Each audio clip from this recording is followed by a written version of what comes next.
نبی کریم علیہ الصلاۃ والسلام مدینے میں تشریف لا چکے ہیں. اب ہر مدنی کا یہ داعیہ ہے اور اس کے دل میں یہ تڑپ ہے کہ پیغمبر علیہ الصلاۃ والسلام اس کے مہمان بن جائیں. لیکن اللہ کے رسول تو اسی کے مہمان بنیں گے جس کو اللہ مہمان بنانا چاہے گا اور جس کے لیے اللہ نے یہ سعادت طے کر رکھی ہوگی. نبی کریم علیہ الصلاۃ والسلام اپنی اونٹنی کی مہار کو چھوڑ دیتے ہیں اور لوگوں سے کہہ دیتے ہیں کہ اس اونٹنی کو حکم دے دیا گیا ہے، یہ جہاں جائے گی وہی جگہ میرے رہنے کی جگہ ہوگی، وہی میرا مسکن ہوگا، وہی میری اقامت گاہ ہوگی، وہی میری میزبانی کی جائے گی، وہی میں مہمان رہوں گا. چنانچہ پیغمبر علیہ الصلاۃ والسلام اس اونٹنی کی مہار کو چھوڑتے ہیں. اونٹنی چلتی رہتی ہے، چلتی رہتی ہے، چلتی رہتی ہے، یہاں تک کہ وہ جگہ جہاں مسجد نبوی پیغمبر علیہ الصلاۃ والسلام نے تعمیر کی ہے وہاں جا کر وہ اونٹنی بیٹھ جاتی ہے. نبی کریم علیہ الصلاۃ والسلام اونٹنی سے اٹھتے نہیں ہیں، اسی پر بیٹھے رہتے ہیں. کچھ دیر کے بعد اونٹنی پھر کھڑی ہوتی ہے اور کھڑی ہو کر پھر چلنے لگتی ہے، اور چلتے چلتے حضرت ابو ایوب انصاری رضی اللہ تعالیٰ عنہ کے مکان کے سامنے وہ اونٹنی بیٹھ جاتی. نبی کریم علیہ الصلاۃ والسلام ابھی بھی اونٹنی سے نہیں اترتے ہیں. پھر اونٹنی کھڑی ہوتی ہے اور کھڑی ہونے کے بعد واپس اسی جگہ آتی ہے جہاں پہلے بیٹھی تھی اور یہاں بیٹھ کر وہ اپنی گردن کو زمین پر ڈال دیتی. یعنی یہ اشارہ ہوتا ہے کہ اب آپ یہاں اتر جائیے. اس سے پہلے اونٹنی نے گردن کو زمین پر نہیں ڈالا تھا، اس لیے پیغمبر علیہ الصلاۃ والسلام اترے نہیں تھے. یہاں وہ گردن زمین پر ڈالتی ہے، نبی کریم علیہ الصلاۃ والسلام اتر جاتے ہیں. حضرت ابو ایوب انصاری رضی اللہ تعالی عنہ آتے ہیں اور آپ کے سامان کو لے کر جناب رسول اللہ صلی اللہ تعالی علیہ وسلم کو اپنا مہمان بنا لیتے ہیں. اللہ تعالی نے اس سعادت عظمیٰ کے لیے حضرت ابو ایوب انصاری رضی اللہ تعالی عنہ کا انتخاب کر رکھا تھا، اور پیغمبر علیہ الصلاۃ والسلام بھی یہی چاہتے تھے کہ اسی خاندان کے اندر آپ کی ضیافت ہو اور وہیں آپ ٹھہریں، کیونکہ آپ کا اس خاندان سے ننیھالی رشتہ تھا. لیکن آپ لوگوں سے اپنی خواہش کا اظہار اس لیے نہیں کرتے تھے کہ ہر آدمی چاہتا ہے اپنا مہمان بنانا. اگر میں اپنی زبان سے خواہش کا اظہار کر دوں گا تو بہت سے لوگوں کو تکلیف ہوگی. دل میں تو یہ خواہش تھی لیکن ظاہر اس کو نہیں کر پا رہے تھے. اللہ تعالیٰ نے جناب رسول اللہ صلی اللہ علیہ وسلم کی اس خواہش کی تکمیل کی اور ابو ایوب انصاری رضی اللہ عنہ کے مکان میں آپ اتر گئے. اور ایک روایت میں تو یہ بھی آتا ہے کہ یمن کا ایک بادشاہ تھا تبع اس کا نام تھا. ایک مرتبہ کئی سو سال پہلے وہ 400 توریت کے عالموں کے ساتھ مدینہ منورہ سے گزر رہا تھا. جب اس کا قافلہ مدینے سے گزرا تو اس کے قافلے میں جو 400 عالم تھے توریت کو جاننے والے، انہوں نے یہ کہا اپنے بادشاہ سے تبع سے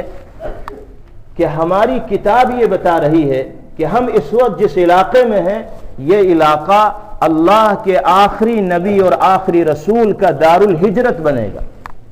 یعنی اللہ تعالیٰ اس علاقے کو اپنے آخری رسول اور نبی کی ہجرت کا مرکز بنائیں گے اور دعوت کا مرکز بنائیں گے. اس لیے ان علماء نے اپنے بادشاہ سے یہ خواہش کی کہ آپ ہمیں یہیں اتار دیجئے، ہم تو اپنی بقیہ زندگی یہیں گزار دیں گے. بادشاہ نے کہا کہ اگر واقعتاً آسمانی کتاب اس علاقے کو دار الہجرت بتا رہی ہے تو یہ تو بڑا مبارک علاقہ ہے، میں ضرور تمہارے لیے انتظام کروں گا. چنانچہ ان بادشاہ نے ان 400 آدمیوں کے لیے مدینہ منورہ کے اندر جو یثرب کے نام سے جانا جاتا تھا مکانات بنوا دیے اور ان کو اجازت دے دی کہ تم یہاں رہو، زندگی گزارو. اور ان 400 ہی کے لیے مکانات نہیں بنوائے بلکہ ایک مکان خاص طور سے اس نے بنوایا اور یہ کہا کہ یہ مکان اس اللہ کے آخری نبی اور رسول کا ہوگا جس کو اللہ تعالیٰ اس علاقے کے اندر بھیجیں گے. اور پھر اس بادشاہ نے ایک وصیت نامہ لکھا اور ان لوگوں کو دے کر وہ بادشاہ گیا کہ اگر تمہارے زمانے میں اللہ کے آخری نبی اور رسول آ جائیں تو میری طرف سے یہ درخواست ان کو دے دینا، جس میں اس نے یہ لکھا تھا اشعار میں کہ ہم اس بات کی گواہی دیتے ہیں کہ آپ اللہ کے رسول ہیں اور اگر ہمیں موقع ملا تو ہم اپنی جان کو، اپنے مال کو، اپنی عزت اور آبرو کو آپ کے تعاون اور مدد کے لیے لگا دیں گے. بادشاہ یہ وصیت کر کے گیا کہ اگر تمہاری زندگی میں وہ آخری نبی آ جائیں تو میری یہ درخواست ان کو دے دینا اور جو مکان ان کے لیے تعمیر کیا گیا ہے اس میں ان کو رکھنا. لیکن ان لوگوں کی زندگی میں تو پیغمبر علیہ الصلاۃ والسلام نہیں آئے لیکن جو وصیت نامہ تحریری طور پر بادشاہ لکھ کر گیا تھا وہ نسلاً بعد نسل وراثتاً منتقل ہوتا رہا بعد میں آنے والوں تک، یہاں تک کہ اب وہ وصیت نامہ حضرت ابو ایوب انصاری رضی اللہ تعالی عنہ کے پاس تھا۔ اللہ تعالیٰ نے گویا کہ پیغمبر علیہ السلام کو ان کے اپنے گھر کے اندر مدینہ منورہ میں بھیجا ہے، کسی دوسرے کے گھر میں نہیں بھیجا۔ برسہ برس پہلے تبع کا بادشاہ پیغمبر کے لیے جس مکان کو تعمیر کر کے گیا تھا، اللہ کی توفیق اور اللہ کا نظام ایسا بنا کہ جناب رسول اللہ صلی اللہ علیہ وسلم کی اونٹنی نے اسی گھر کا انتخاب کیا، اور حضرت ابو ایوب انصاری رضی اللہ تعالی عنہ نے جناب رسول اللہ صلی اللہ علیہ وسلم کو وصیت نامہ دکھلایا کہ یا رسول اللہ یہ تو آپ کے لیے پہلے ہی منتخب کر دیا گیا تھا۔ حضرت ابو ایوب انصاری رضی اللہ تعالی عنہ نے درخواست کی کہ یا رسول اللہ آپ اوپر آرام فرمائیے، ہم نیچے رہیں گے۔ نبی کریم علیہ السلام نے کہا کہ نہیں، ہم نیچے رہیں گے، تم اوپر رہو۔ حضرت ابو ایوب انصاری کو یہ گوارا نہیں تھا کہ ہم جناب رسول اللہ صلی اللہ علیہ وسلم کے اوپر رہیں، 2 منزلہ مکان تھا، چاہتے تھے کہ آپ اوپر رہیں اور ہم آپ کے نیچے رہیں، لیکن نبی کریم علیہ السلام نے فرمایا کہ میرے پاس لوگوں کی آمد و رفت ہوگی، اگر میں اوپر رہوں گا تو آنے جانے والوں کو تکلیف ہوگی، پردے میں خلل پیدا ہوگا، اس لیے میں تو نیچے ہی رہوں گا، تم اوپر رہو۔ اس مصلحت کو بیان کرنے کے بعد حضرت ابو ایوب انصاری رضی اللہ تعالیٰ عنہ تیار ہو گئے، جناب رسول اللہ صلی اللہ علیہ وسلم نیچے رہنے لگے، ابو ایوب انصاری رضی اللہ تعالیٰ عنہ اوپر رہنے لگے۔ ایک مرتبہ ایسا ہوا کہ اوپر کے مکان میں کچھ پانی گر گیا۔ اب حضرت ابو ایوب انصاری اور ان کی اہلیہ کو فکر ہوئی کہ پانی نیچے جائے گا تو جناب رسول اللہ صلی اللہ علیہ وسلم کو تکلیف ہوگی۔ ان دونوں کے پاس، ابو ایوب انصاری اور ان کی اہلیہ کے پاس ایک لحاف تھا۔ روایات میں آتا ہے کہ اپنے اس ایک لحاف کو ان لوگوں نے فوراً پانی کے اوپر ڈالا اور سارے پانی کو اس لحاف میں جذب کر لیا تاکہ جناب رسول اللہ صلی اللہ علیہ وسلم کو کوئی تکلیف نہ ہو۔ رات ٹھٹر کر گزار دی، ٹھنگ کو برداشت کرتے رہے، لیکن یہ گوارا نہیں کیا کہ جناب رسول اللہ صلی اللہ علیہ وسلم کے پاس ایک قطرہ بھی پانی چلا جائے جس سے آپ کو تکلیف ہو۔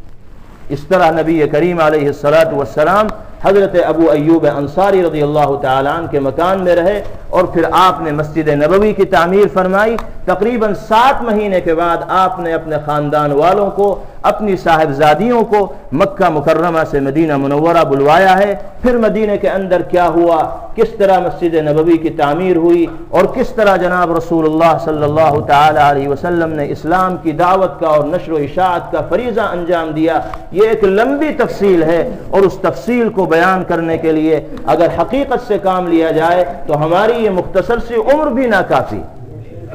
یہ جو 10 دن اللہ تعالیٰ نے کچھ کہنے یہ سننے کی توفیق دی ہے تو یہ صرف اللہ کی توفیق ہے، اور ہم سب کے لیے سعادت اور خوش نصیبی کی بات ہے، ورنہ نہ تو ہم اس لائق تھے، نہ ہماری زبانیں اس لائق تھیں، نہ ہمارے کان اس لائق تھے کہ ہم اپنے آقا اور مولا جناب رسول اللہ صلی اللہ علیہ وسلم کے تذکروں سے اپنی مجلسوں کو منور کرتے۔ یہ تو اللہ کی توفیق کا کھیل ہے کہ اس نے اس سعادت کے لیے ہمارا اور آپ کا انتخاب کیا ہے۔ دعا کیجئے اللہ تعالیٰ پیغمبر علیہ السلام کی سیرت طیبہ سے جذباتی وابستگی نصیب فرمائے،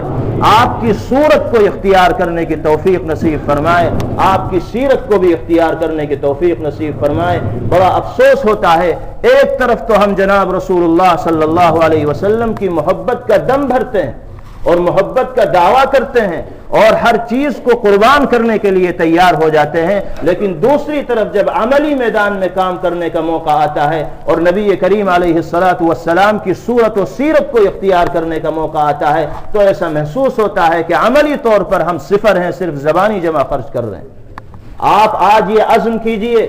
یہ ارادہ کیجئے کہ ہم نے ان 10 دنوں کے اندر جناب رسول اللہ صلی اللہ علیہ وسلم کے جن احوال کو سنا ہے ان کو محفوظ رکھیں گے، اور انشاءاللہ پیغمبر علیہ السلام کی سیرت کے مطابق زندگی گزارنے کی کوشش کریں گے۔ مسجد کے اندر بیٹھے ہوئے ہیں، اللہ کے گھر میں آپ بیٹھے ہوئے ہیں، اللہ سے لو لگا کر دعا کیجئے، دلوں کو بدلنے والے اللہ ہیں۔ اگر دلوں میں ہدایت کا جذبہ پیدا ہو گیا تو دنیا کی کوئی طاقت ہدایت پر گامزن ہونے سے نہیں روک سکتی۔ ہم تو ارادے بھی نہیں کرتے، داعیہ بھی ہمارے دل کے اندر نہیں پیدا ہوتا، ارادہ کرنا کیا مشکل ہے، کیوں ارادہ کر رہے ہیں۔ ہاتھ اٹھا کر ارادہ کیجئے کہ انشاءاللہ ہم سب پیغمبر علیہ السلام کی سیرت کو اختیار کریں گے، اپنے چہرے کو جناب رسول اللہ صلی اللہ علیہ وسلم کے مبارک چہرے کی طرح منور بنانے کی کوشش کریں گے۔ خدا کی قسم اگر ایمان والے جناب رسول اللہ صلی اللہ علیہ وسلم کی صورت کو اختیار کرنے والے بن جائیں تو دنیا میں مسلمانوں کے سوا کوئی دکھائی نہیں دے گا، اور لاکھوں کے مجمع میں ایک مسلمان اکیلا اور ممتاز دکھائی دے جانے لگے گا۔ صورت کا اور ظاہر کا اثر انسان کے باطن پر پڑتا ہے، اگر اپنے ظاہر کو تبدیل کر لے گا تو اللہ تعالیٰ دل کے اندر بھی تبدیلی پیدا فرما دیں گے۔ حضرت موسیٰ علیہ السلام کا واقعہ آپ نے سنا ہوگا، جب حضرت موسیٰ علیہ السلام نبی بنا کر بھیجے گئے اور فرعون نے ان کا مقابلہ کیا،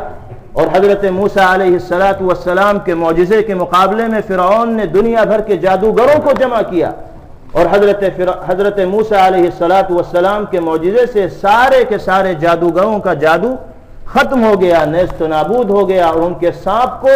حضرت موسیٰ علیہ السلام کی لاٹھی نے نگل لیا، تو سارے کے سارے جادوگر حضرت موسیٰ علیہ السلام کے سامنے سجدہ ریز ہو گئے اور اللہ کی وحدانیت کو انہوں نے قبول کر لیا، ایمان لے آئے۔ لیکن فرعون کو ایمان کی دولت نہیں مل سکی، فرعون ایمان قبول نہیں کر سکا۔ حضرات مفسرین اور علماء یہ فرماتے ہیں کہ ان جادوگروں کو اللہ تعالیٰ نے ہدایت اس لیے دی تھی، ان جادوگروں کو دلوں کو اللہ تعالیٰ نے اپنی وحدانیت کے اقرار کی طرف اس لیے پھیرا تھا کہ ان کا لباس حضرت موسیٰ علیہ السلام کے لباس کی طرح تھا، ان کا ظاہر حضرت موسیٰ علیہ السلام کے ظاہر کی طرح تھا۔ اللہ نے اس ظاہر کی وجہ سے ان کے باطن کو بدلا اور سب کو ہدایت کے نور سے مالا مال کر دیا۔ تو اگر ہم اپنے ظاہر کو جناب رسول اللہ صلی اللہ علیہ وسلم کے ظاہر کی طرح بنا لیں گے تو انشاءاللہ دنیا میں بھی کامیاب ہوں گے، آخرت میں بھی کامیاب ہوں گے۔ اس لیے اس مبارک مجلس میں عزم کریں اور پختہ ارادہ کریں کہ انشاءاللہ ہم اپنے کو نبی کریم علیہ السلام کی سیرت کے مطابق زندگی گزارنے والا بنائیں گے۔